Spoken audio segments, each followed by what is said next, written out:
श्री राम सुखदास जी महाराज अपने सत्संग में कहा करते थे, गीता जी का 8वें अध्याय का 7वां श्लोक, तस्मात् सर्वेषु कालेषु मामनो स्मरयोत्य च।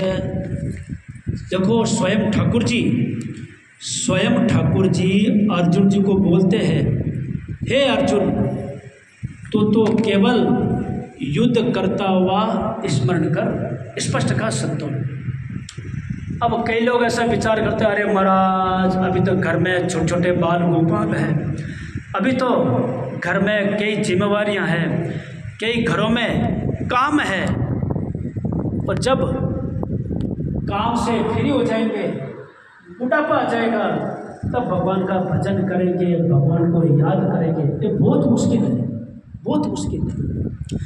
देखो ध्रुव जी महाराज 5 वर्ष के थे, तब जाकर के महाराज आज आकाश में ध्रुव तारा कहलाता है। ये भगवान का भजन करना, ये तो भगवान की कृपा हुए और अपनी स्वयं की रुचि हुए, तब जाकर के महाराज ऐसा अवसर मिलता है। इसलिए हमारे परम श्रद्धेय स्वामी जी श्री राम सुखदास जी महाराज बोलते थे, मनुष्यत्वम मुमुक्षत्वम और महापुरुष संशय। मनुष्य शरीर दुर्लभ, मनुष्य शरीर में मेरा कल्याण हो जाए ऐसी इच्छा करना, और संतों के दर्शन, ये 3 चीज दुर्लभ है।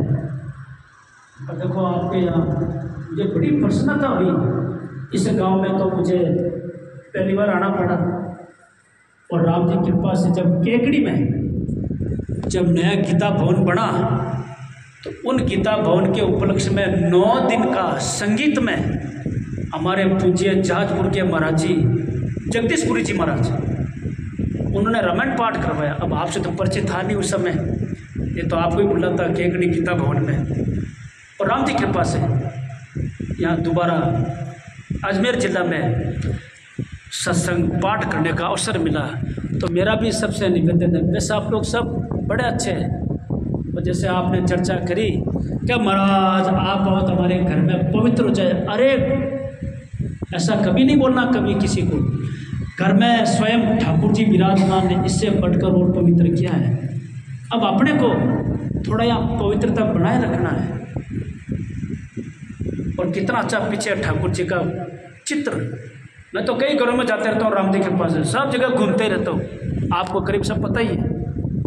लेकिन भगवान का फोटो, भगवान का मंदिर और भगवान के प्रति श्रद्धा बहुत कम है। और हमारी माता जी तो पूज्य स्वामी जी महाराज का सत्संग सुना हुआ है, मुझे सब बताया भी आपने रसोई में।